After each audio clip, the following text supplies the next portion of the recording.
Voodoo. It's a thing. We got a little bit of a jam up here on the High Line today. I guess that side is closed, so we can walk this way.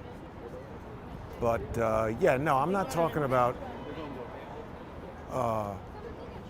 ancient, esoteric, African-based religions.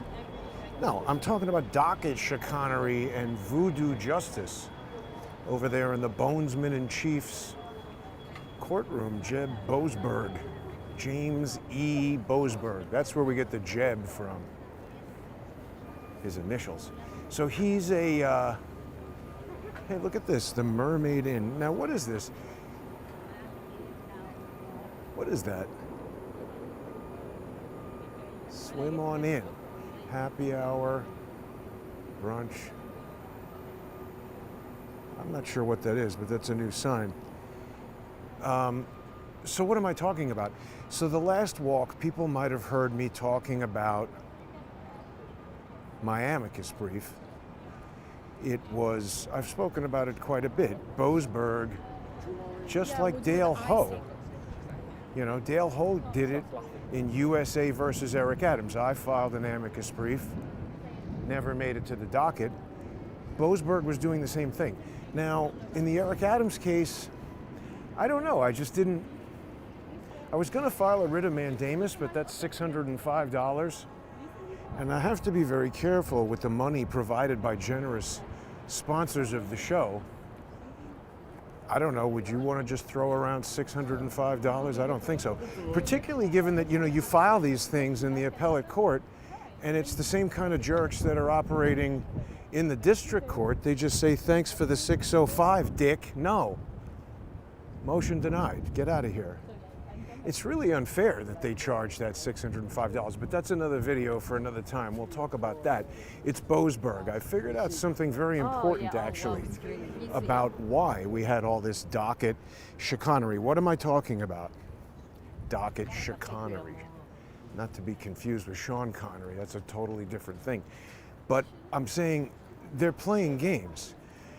People who watch the show frequently, or if you're following me on X, people are going to know that I talk about lawfare a lot.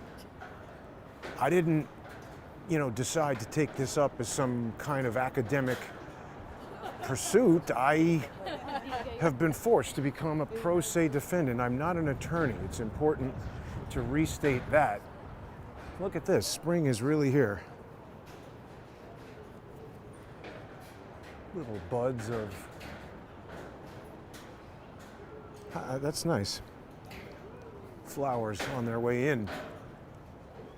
So I filed this motion seeking leave. I'm asking Boasberg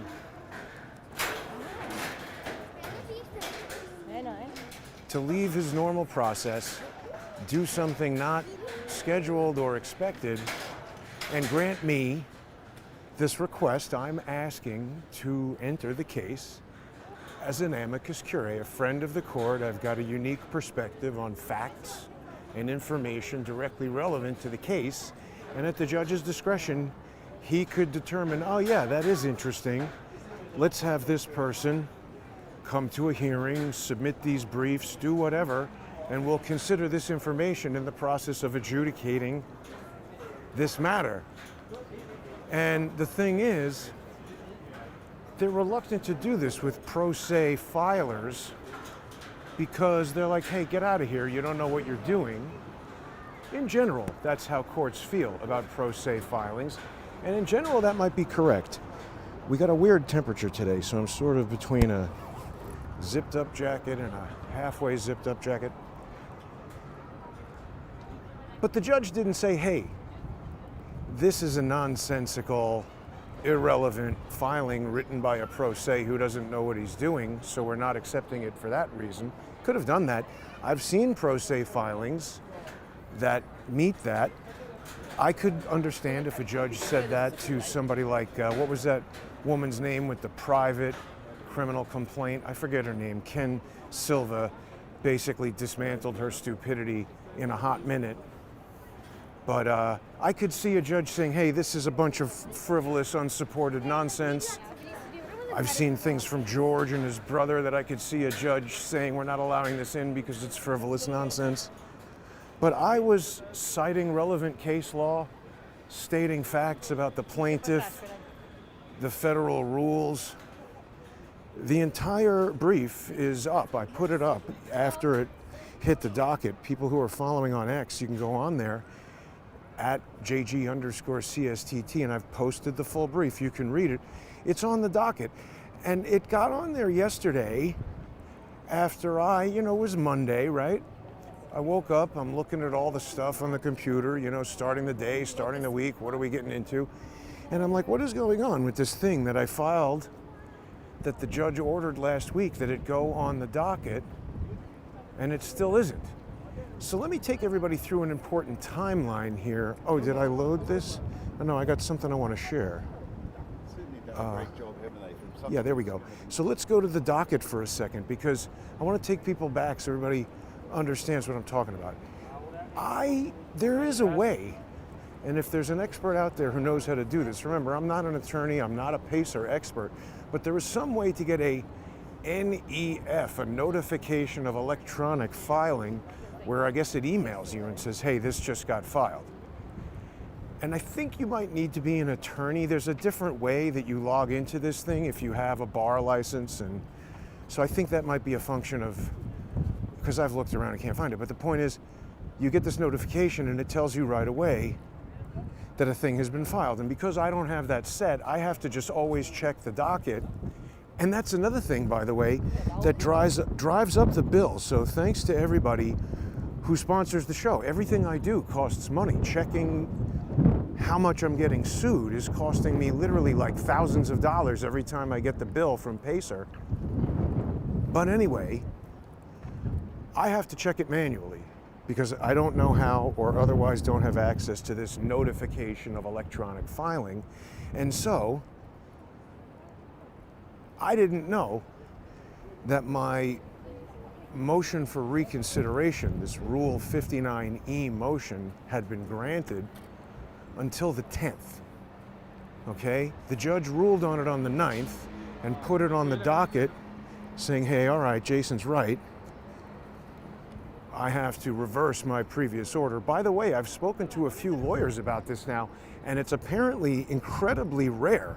I mean, I've basically just overturned the guy's decision, and it's the same guy who made the decision that I convinced he was wrong. And this is not some like stupid small town little, podunk traffic court judge. This is the chief judge in U.S. District Court in Washington, D.C. I reversed him. So the whole thing seemed very weird to me. Like, in my world, it's a little bit like I walk onto the set of Avatar 3 and say, hey, James Cameron, your 3D camera is all out of whack. And just go over there and reset the whole thing, and now we're shooting the movie with my settings on the camera, and he's like, okay, let's go. It just doesn't seem like the type of thing that would happen. And, as we continue this exploration, this study of lawfare, just understanding what it is and how it's done and who's participating, there's a lot of parts and participants. But I think what the judge is doing is just more lawfare. I think he's definitely involved. I don't think you can have the level of success in lawfare that these perpetrators have without the cooperation of many judges. And throughout the 8 years that I've been subjected to all this, I've now got a lot of experience with several different judges, several different clerks, because a lot of people, there's a certain type of person who wants to be the anti-conspiracy theorist, right? Like whatever, if it's an equal possibility that something was incompetent or sinister planning, they want to right away go to incompetence, because why would you presume sinister planning? Well, I'm just saying it's a 50% chance, it's one or the other. And why would you automatically presume that everyone is honest? That's the thing. Everyone's like, oh, Trump's getting screwed by Juan Merchan. This will get overturned on appeal. That's the number one thing I hear Turley say that just makes me shake my head. It's like, how can you be so smart and so stupid? How can you sit here in the regular court and see it function in a completely corrupt fashion and immediately come to the conclusion that there's no way that whoever corrupted this court could anticipate that you might appeal something. I mean, my point is, it seems like the whole system is thoroughly corrupt. This guy's the chief judge. But look, it's a fact. He overturned his own decision. So why would he do that? I mean, he didn't suddenly say, oh, shucks, Jason figured it out. I'm going to do justice now. I don't think he did that. That doesn't make sense. That's not the way people act. And I don't think it was a mistake. I mean, what the judge did is so far outside the bounds of anything normal. It's... Sorry, let me just tuck this in because I feel like we're about to get some wind. It's so far outside the bounds of anything normal, it's a little difficult to explain. And it's difficult for me to understand because, again, 8 years of experience is a lot, but it's not 40 years of experience like Larry Klayman or Dershowitz or any of these guys who have just seen everything under the sun. When I say I've been at this for 8 years, what I'm saying is I'm no longer, green. I've got experience. Maybe I haven't been to law school, but I've seen how a bunch of these district courts work. I've seen how the clerks behave, on the phone when something's not happening that's right. By the way, it's important for people to understand the delay here. It's a rule violation. It was in contradiction to a standing order from the court. Let's look at the docket. So this is what I'm talking about. So here's the docket from this case, and here's how this works, right? It says American Oversight v. Hegseth et al., James Boasberg presiding. He's the judge. This was earlier today. So the complaint is filed. This is the record of the case. And we can see right there, number 11, entry 11, my leave to file is denied. This is not the annotated, noted docket, because there it says, where it says Jason Goodman, leave to file denied. That's what allowed me to file number 13, which was the motion to alter judgment. That's my Rule 59E, and that was entered on the docket. The judge ruled on it. It was entered. That's by the clerks. And they note that it's terminated, meaning the judge ruled on it and this is closed. Go do the thing that it ordered you to do. And there's the order that says, let Jason Goodman in. But notice, it says it's filed on the 9th. Here's the actual brief, but it isn't entered until the 14th. That's 5 days later. As I read it, that's a violation of the rules. And this is the reason why, I believe. April 10th status conference. So look at those dates. The 9th, the judge rules on the thing. And the 9th, it's terminated, it's closed, it's to be entered on the docket, but for some reason the clerks didn't enter it. And so the last time I was contemplating this, yesterday or the last walk I was on, wow, this building kind of giving me vertigo. Get a condo in there, I guess. Yeah, luxury rentals, where Chelsea meets Hudson Yards. Who cares about that? I guess it's a good neighborhood. They have Heavenly Food Market there. Could be all right. Looks actually, they've got some exciting business developing over there. Look, all this, something's gonna come in here, and what is that? Just a construction thing? I don't know. Anyway, what do they call those? A Quanto hut or something? This is the train yard. We've seen this before. Yeah, the rail yards. This is what the whole High Line, it's all born of the trains. This is going to be another test of the failover system going this far over to the west side. But so that April 10th status conference is very important. What I was thinking, and the reason I called the clerks yesterday, so I was saying, I woke up Monday morning, what's going on with my filing? I had discovered on the 10th that the judge have seen. Yeah, it is. Okay. Thanks everybody for watching. You can subscribe now on X at JG_CSTT. So I woke up looking at all my stuff, looking at the docket, and I'm like, what the hell is going on with this? Started looking at those dates, and it's like, hey, wait a minute, it's entered and everything. And I knew there was a status conference scheduled for April 10th, but it takes a lot of time and it costs a lot of money to go to Washington, D.C., so I just had decided that I wasn't going to go to that. And also, remember, basically almost everything I have ever filed, no matter how right I believe I have been, and no matter how much the evidence and the law appears to be in my favor, I have almost never had anything I've filed in court get granted. They're just always ruling against me, even when they have to make things up. So, I mean, I filed that thing because I feel like I'm not going to give up, and it's anything I've filed in court get granted. They're just always ruling against me, even when they have to make things up. He reversed himself. Amicus brief on the docket. The whole time I've been thinking, this guy, he would desk drawer and said, oh, don't talk about that. So anything he's going to do with it, I docket and then something tricky. I was thinking is maybe whatever. If you have to constantly remind myself that I just had to recover.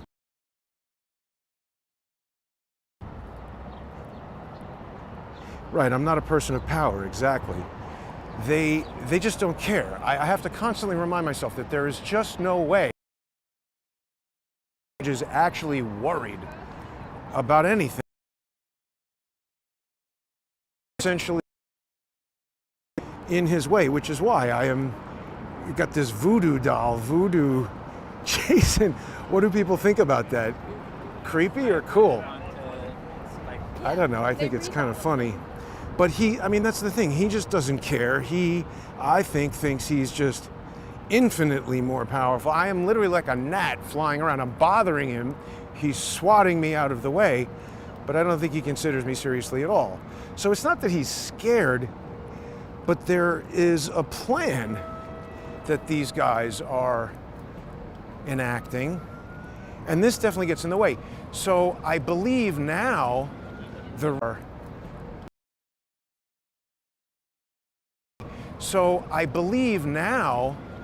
reason for this delay is that status. And the truth is, if the judge ruled on my filing on the 9th and said enter it on the docket, when they put that docket entry that says entered, they should have also filed, I should say, they should have entered my brief, right? Remember, when we looked at the docket, it says that it's filed on the 9th. They acknowledged that they had it. That's the date I sent it to the court, and it's postmarked and all that because I have to use the mail to deal with this court. And they admit that they waited 5 days to enter it. It's a rule violation. And so they did that because if they were having a status conference on the 10th and my thing had been entered on the docket, they'd have to talk about it at a public conference, and there's journalists there, then they definitely would hear about it. And the lawyers would hear about it. I think that the restraining order plays a role, but it's not the reason that he did this. He did this to kneecap the utter ferocity of this filing. This amicus brief is literally a sniper bullet between the eyes of the case. It ends it. It's like Max Urich on the roof of American Glass Research. Teeth shot out, hole in his neck. That's it. Good night, lights out. So, by the way, this is all my opinion. I could be totally wrong. I'm not an attorney. Now, wait a minute. They changed something here, didn't they? Was this a parking lot before? Didn't we have something else here? Huh. Maybe that's new. Why don't they build this would be a great spot for a multi-level. Yeah, see, I think this is new. This is just temporary parking, probably. Well, anyway.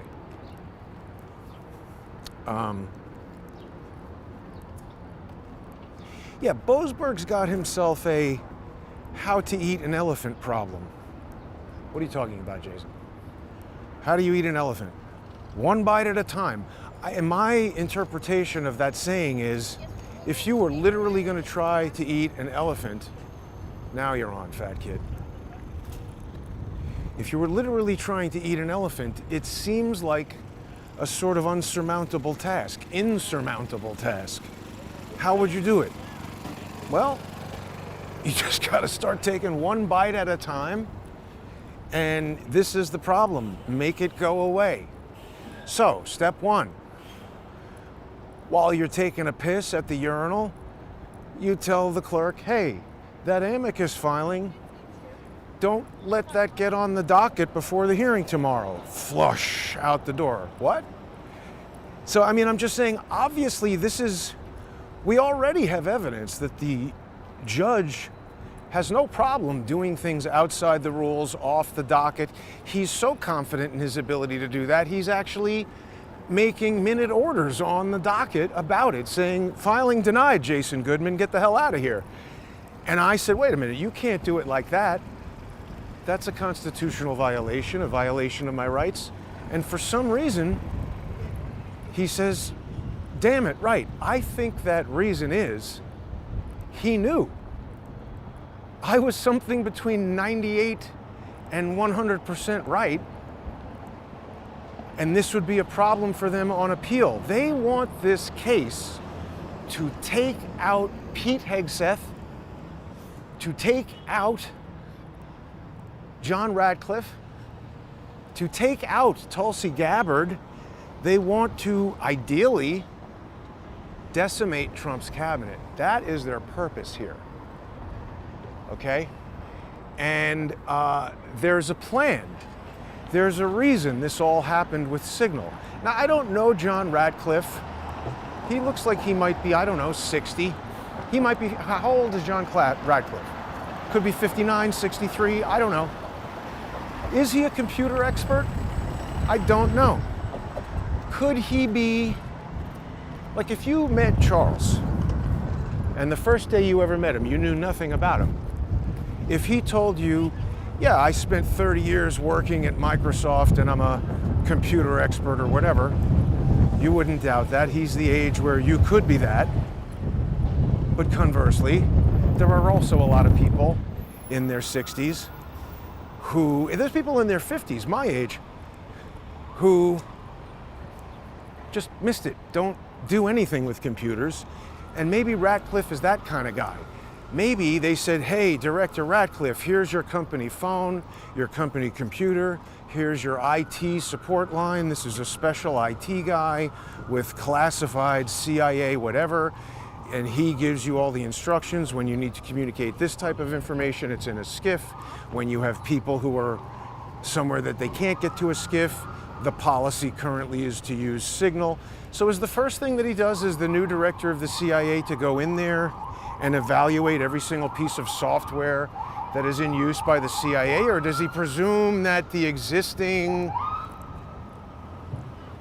technological Come on, what the hell are you doing? There's not even any traffic with the goddamn siren. The lights are green. Why do you need to do that?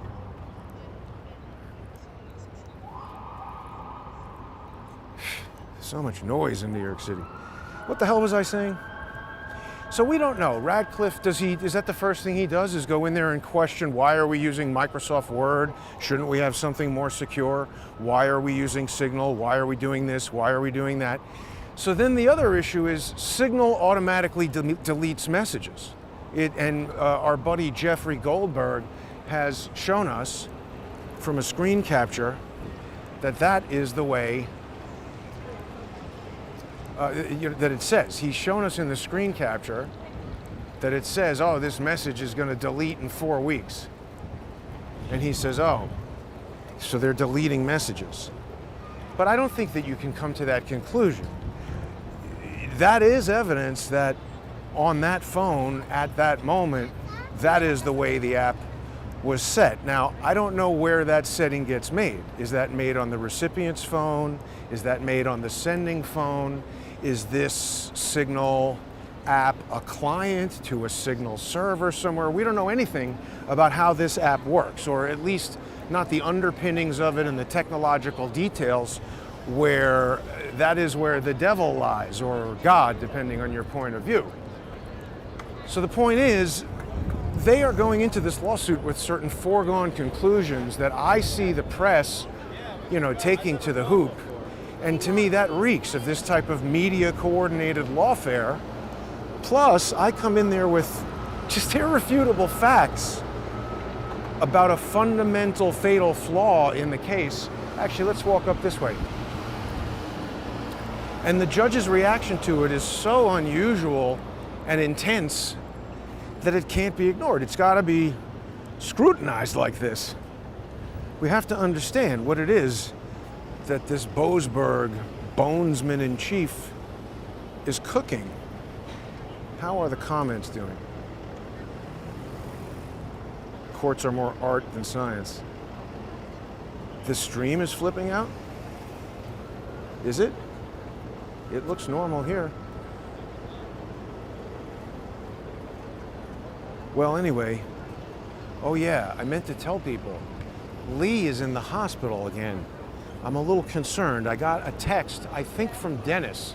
It didn't say that for sure, but that's the landlord where Lee is renting, and the text message I got referred to Lee in the third person. Now, it showed a picture of Lee giving a thumbs up, so I don't know, I don't know. It said that he's in the hospital, he's had an episode, and we'll have more information soon, but I'm obviously very concerned for Lee's health.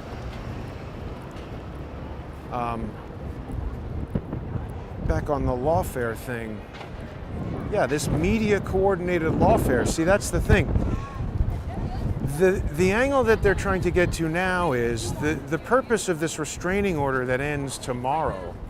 It was an order from the court for these guys not to delete their messages. So again, we know these guys are all about setting up a trap, forcing you into it, and then saying, oh, look what you just did. So they're trying to get these guys to violate the Federal Records Act, but I think it's being done in a way that the violators didn't even know that they were violating it. They were just using tools that the existing structure, when they got there, said, this is what we do. I mean, when Pete Hegseth comes into the Department of Defense and they say, okay, here's your laptop, your computer, your vehicle that's driving you around. I mean, does he go and say, oh, wait a minute, you have me in a Cadillac Escalade, but this computer that controls the Cadillac has a flaw in the Wi-Fi receiver that a malicious hacker, I mean, how does he know everything about every software tool and every piece of equipment that the agency gives him? I think that's what's happening, because I'm just reading the articles that are being published now, and I'm reading the tea leaves of what is going on with the court. So let's talk a bit more about the phone call that I had with the clerks. I called yesterday at like 9 in the morning saying, hey, it's been more than 24 or 48 hours. Why isn't this thing on the docket? And by the way, it's been way more than 24 or 48 hours because the court received it on the 9th. No, the court received it on the 1st. The judge ruled on it on the 9th, remember, because it had that whole 59E motion for reconsideration. So there's a lot of days in here, plus the docket shows us that the clerks, the order was entered and terminated. So I called at 9:30 in the morning and I spoke to the case administrator who told me it will be docketed. And I was like, you need to docket it right now while we're on the phone. And she said no and hung up the phone. So I called back and she wasn't answering, and I just kept calling and be like, no, forgive me. She said she would docket it. She said she would docket it, and I said, okay. And I left it at that. It was like 9:30 in the morning. Then, at noon, I was like, well, what the hell is going on? Because the way the court works is they might get there at 8:30 in the morning, and they're all, by noon, there's sort of nothing happening, you know? They like to take a long lunch, and like everybody in there is not too, they're obviously getting paid by the hour. They're not in a rush to help you at all. So anyway, I called back at noon, and now this lady wasn't answering. So I called the civil help desk, and they connected me to Dwight. And Dwight, he's not the case administrator, so he was kind of, you know, I would tell him something and say, hold on a minute, go tell somebody, come back and tell me whatever stupid thing they told him. So eventually I was like, no, Dwight, we can't, it's not, you can't just tell me it's going to be docketed. This is 5 days. This is a violation of the rules. I'm not asking you to do me a favor. This is an order from the judge. You're in violation of an order. It's got to be filed. And he hung up on me. And I was like, so I was calling and calling. They wouldn't answer the phone. This is not incompetence. This is what shitty people who you catch doing shitty things do. They act evasively and nervously. Because I've also had phone calls with clerks in other courts where you bring this type of thing to their attention and they say, oh my goodness, you're right. And the thing is on the docket while you're on the phone with them. They're sitting at a computer. It's literally taking something from an email and putting it on another, you know, database or whatever. They just enter it and that's it. It takes 1 second. Giant pigeon. It's just weird. I don't know. And that's coming from the guy who just made a voodoo doll of himself. Hey, oh, look, now we have a little box for Highline security. Isn't that crazy? Look at that huge air conditioner on that little box. You could just live in a refrigerator. Oh, look, there's a bathroom over there. I never knew that. It's pretty fancy. Do we have tennis? What is this? Reserve paddle. What is that? Yeah, people who let their kids play on toys like this in public parks are extremely irresponsible. They're looking to get somebody's ankle broken and get a lawsuit. Your kids should not be playing on those things. This is a park, not a kid's playground. Everybody just, oh, that reminds me. Oh my God, I really should be running the camera all the time because I was walking over to the Highline to start this video and there was an asshole with his dog off leash. But you know what? I've been trying to control my temper around selfish people who are doing things that they shouldn't be doing on the basis of the fact that whatever I say to them is extremely unlikely to rectify the situation and probably more likely to create a conflict that could result in a bad outcome. So I just said, I'm going to ignore this idiot. And then he says to me, oh, video camera, blah, blah. And he starts like, and I just said, where's the leash? His dog was, you know, pissing on somebody's roses. And he was like, hey, F you, mind your own business. Like, listen, don't start conversations, idiot. You don't own this sidewalk, get your dog on a leash. People are out of their minds. But that's how it is. So, yeah, I think Jeb Boasberg is manipulating the docket. We've got Docket Chicanery. And by the way, people remember when I confronted all the clerks in the Eastern District of Michigan. We were on a week-long game of cat and mouse where they were pulling individual pages of filings that I was making, changing the page numbers. I got into screaming matches with the clerks, and it was not incompetence. They were leaving out critical parts of the filing because it was implicating the clerks in doing illegal stuff. So what eventually happened in that case is Judge Drain said I'm no longer allowed to use the pro se filing system, which was quite probably an abuse of my rights. But I didn't want to go to the mat with Gershwin Drain at that moment we were still just observing what that corrupt piece of shit was up to. And we learned a lot. There's just simply no way in my mind that George and his brother and litigants like American Oversight, there is no way that these people could be making the types of filings they're making in court without the cooperation and protection of the judges. There's just no way. The thing that I have filed, and the fact that the judge has acknowledged that it can't be kept off the docket in the way that he has. We don't know yet, by the way, if he's granting me the leave to file. He's just saying, enter the motion seeking leave. I'm still confident he's going to deny the leave, but we don't know yet. Let's see if we can check Pacer. And if there's been any ruling. I don't expect there will be. So then why would it have been delayed 5 days? Why didn't it just go up on the 10th, right after the hearing? Well, I mean, again, one of the things that I observed in the Gershwin drain, that there is some unofficial communication going on that enables this corrupt activity. A judge giving a nod and a wink to a clerk, telling them not to file a particular thing. You know, that's not going to be entered on the docket. That's why it was so surprising to see. Oh, this is a bad losing signal. Blasting me.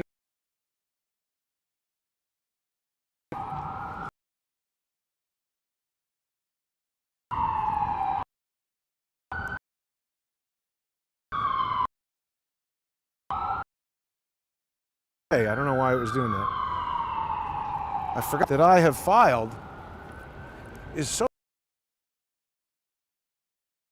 full signal, it's losing connection to the broadcast.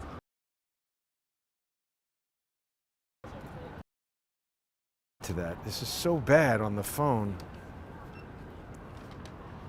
Such a... See, you pay money for this, and it works like shit. That's how the government operates, right? Log into Pacer case logo. I'm in. Menu, saved cases. Thank you. I don't know why it always takes a million clicks to get to the Tootsie Roll center of this Tootsie Pop. American Oversight. Yeah, there's no way they would be doing this without the help of the judge, because what I've entered is these guys don't have standing. They're suing under a statute that doesn't have a private right to action, and have a private right to action, and this case has like no right to exist. So no, the judge has not ruled on my motion seeking leave. So when I say he's got a how to eat an elephant problem, what I'm saying is the first problem is we've got this hearing coming up, and we want all these news stories to come out today before this temporary restraining order expires. This is of course what's going to happen. We want all these news stories to come out today saying, oh, look at this. We looked on Radcliffe's phone for these messages and they weren't there. He deleted them. He's violating the Federal Records Act. But that's, first of all, not necessarily true. Just because the phone automatically deletes the messages through Signal, how do we know that the CIA hasn't devised some other backup regimen that they find to be more in line with their security needs than whatever it is the phone is doing? Like, in other words, maybe they want Signal to delete these messages to complete some kind of loop on the security with Signal, and then they're doing screen captures or some other way of preserving those records in a way that complies with the Federal Records Act. In other words, you're going the wrong way. In other words, it's not like there's been some incident where, oh my God, people died, how did this happen? Oh no, it traces back to this illicit use of Signal that was some violation of policy. Is this Elon Musk? It's not like that's what happened. My hat just almost blew off. It's not like we had an investigation into some abandonment of a military base in Afghanistan, and it turns out the whole thing went south when some incompetent people violated the Federal Records Act. No, this is a setup through a complex array of software and technology that most people, including the people using it and us talking about it, don't exactly understand how it works. And so we've got these preconceived notions from a bunch of idiots who probably also don't understand how it works, or maybe they've sufficiently researched how it works to concoct this clever scheme. But this is what they're trying to do. They're trying to say that Ratcliffe and Hegseth and everybody else violated the Federal Records Act, and now they have to resign, and they just want to use this to create a groundswell in the court of public opinion to try to force these Trump executives out, these cabinet members out. That is what's happening. That is the lawfare. This is all my opinion, by the way. I could be wrong. But you should evaluate all the evidence and the facts that I'm talking about and come to your own conclusion. I think you'll agree that I'm correct. So what happens now? Well, that I don't know, because we're going to get a ruling, I would think, of some kind. Maybe not. He doesn't have to rule. He could just let it sit there now and wait for me to do something else, to compel a ruling. I mean, that's just it. The judge could let that sit there for 20 months if he wants to. I think this judge has just gone to devising more sophisticated methods of thwarting me. I don't think he's going to allow the amicus brief in and say, Jason is right, this plaintiff has no standing, Federal Records Act has no private cause of action, and so the case is being dismissed sua sponte. I don't see that. I don't think that's going to happen.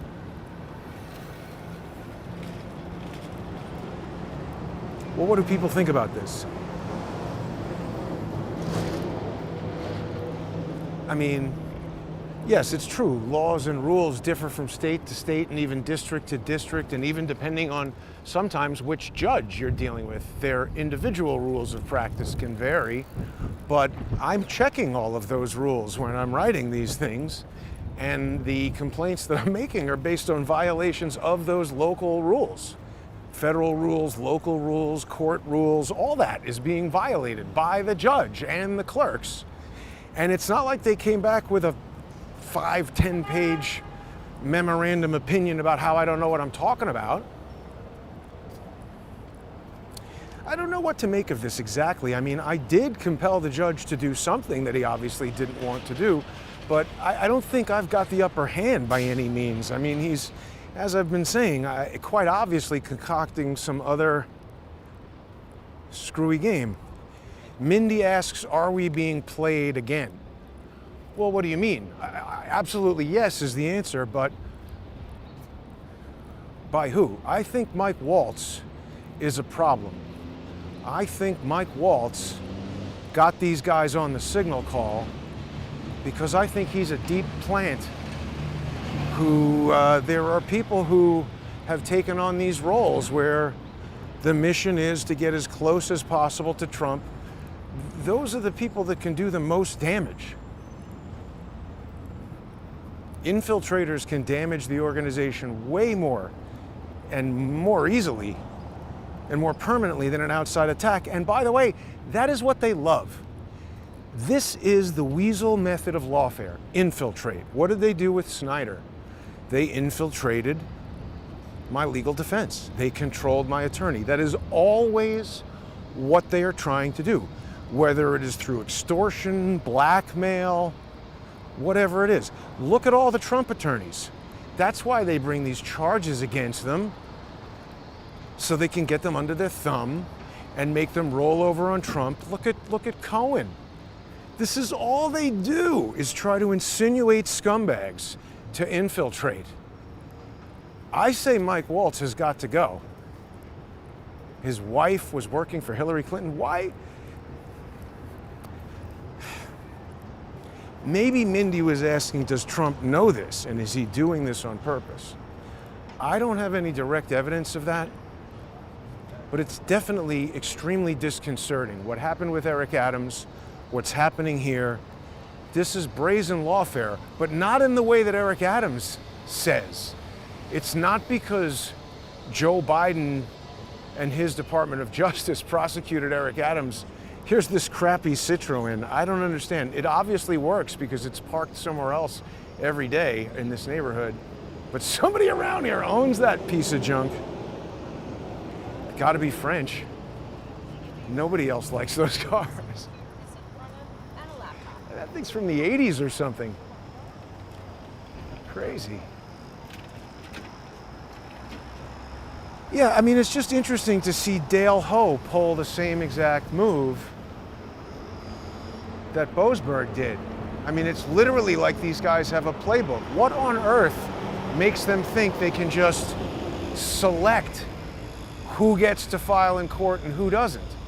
That is not what judges can do. And frankly, seeing a judge behave that way, it's like seeing these police officers who think they can grab you and physically throw you out of the police station.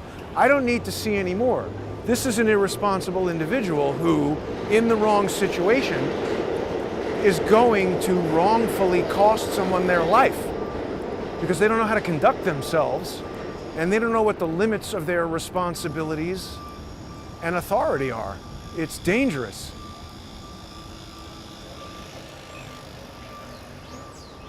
So that's where we're at on that, folks.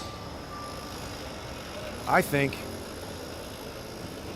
Look at the vaping. God, it smells like watermelon. That can't be good for you. What the hell is that?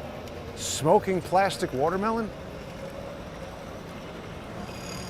It smells like watermelon chewing gum, you know? It's the same crap, I'm sure, in there. And so then they market that to 15-year-olds, and they're like, oh, vaping. Do you know when Quinn Michaels went to the hospital with his lung bleb, whatever that was, and he said there was some Sprinter van with Texas plates or something following him around, and we speculated that some sort of microwave weapon could be in a van and could be shot at him. I mean, the guy got a collapsed lung. That's pretty weird to have happen if you don't get in a car accident or fall off of a building or something like that or get shot. It's just generally, he wasn't smoking crack or any kind of extreme whatever. But so that's, you know, for people who've been watching the show for years and years, that's when I went to, where was he? New Mexico. Right? Vegas? Where was he? No, it was in Roswell, right. I went to New Mexico, and a lot of things happened on that trip. Like, I really thought Quinn Michaels I thought he and I were friends. That's a weird kind of person who can go through all that kind of emotional time spent with somebody. I mean, he was in the hospital dying, literally. And I traveled across the country to be there with him because I thought he was my friend and I felt bad. There's a guy who has no family, nobody with him in the hospital on Christmas. And then when we were in the hospital, you know, he needed money. So that's where I came up with the idea of doing shows on Patreon, and people started sending him money. I was trying to help the guy. Anyway, the point is, that doctor, because Quinn was also a cigarette smoker and a marijuana smoker and a vape, you know, everything like that. And the doctor told him he's got to quit cigarettes, but it was okay to vape. And I mean, I was like, I'm not going to interfere with this doctor telling him what to do, but that sounded stupid as hell to me. I think if you just had your lung pop and major surgery to reattach it, don't smoke anything, breathe regular air, and frankly, move someplace where there's less pollution. That would be my medical advice. But I'm not a doctor, and I'm not qualified to give medical advice in the same way I'm not an attorney, and I'm not ever giving legal advice. And also, I was telling people, today is tax day. Don't forget. I was going to do a video about how I used AI to pay my taxes, but I was a little reluctant because, first of all, it took me more than 2 days to do. And just rushing out a video didn't seem like, it's not like this kind of extemporaneous talking about a lot of stuff that I already know. I'd have to go through it step by step, and a lot of my personal financial information is involved, so I'd have to blur things out and everything. And just the more I thought about it, the more it seemed like it's going to be a lot of work, which I don't necessarily mind, but I didn't think I'd be able to get it out in time for it to be helpful for people this year. And I also kind of wanted to make sure, as confident as I am in everything, I wonder what she thought about the assassination. I just kind of want to make sure it all goes in there and the IRS, everything is like, I don't know. It just felt like it would feel too much like I was offering people tax preparation information. I don't like to misrepresent anything. I'm not a CPA, I'm not an attorney. Yeah. So, well, right, no good deed goes unpunished, but wasn't really trying to focus so much on Quinn Michaels. Here's dogs wearing bandanas. Also cute. Oh no, it's just a harness and with a bow. Just mostly was bringing that up to talk about the doctor telling him to vape and thinking that was an okay alternative for somebody who just had their lung replaced or whatever. Why don't you say, listen, you really, if you are concerned with your health, shouldn't smoke anything at all. You should be very careful, certainly for the next few months, and I would encourage just never smoking anything, marijuana, cigarettes, cigars, nothing. Just breathe air and be thankful that the lung is attached and inflated. It just seemed like stupid advice, because remember, that was the same doctor who I asked him, is it possible that someone could use a directed energy beam, like a microwave, to cause this type of injury to a lung? And he said, well, maybe if you're on Star Trek. And I said, thank you, Dick. Go advise more lung transplant or reattachment patients or whatever the hell you did to this guy to smoke vapes. But it was interesting because that was something that my detractors latched onto, that this genius vaping doctor didn't think a directed beam of microwave energy could injure a person. I mean, the answer is obvious, it could. Does it seem implausible? I mean, what's implausible is the notion that somebody would take a van like that and put a piece of, I mean, certainly that type of van is large enough to contain a hell of a lot of electronic equipment and whatever you would need to run the electricity to make it work. So if you were in that van and somebody was in a shitty motel 100 feet away from you and you pointed some powerful beam at them, are you telling me that there's no way that could have any effect? How did this guy have a popped lung out of nowhere? I don't know, I'm off the main topic here, but this is what's up with Boasberg. We're gonna have to see what happens. Hopefully he'll rule. This fucking guy is here all the time now. Just passed out on the street. Shouldn't be allowed to stay there. Have a nice day, everyone. Please sponsor the show. Subscribestar.com/crowdsourcethetruth or patreon.com/crowdsourcethetruth or crowdsource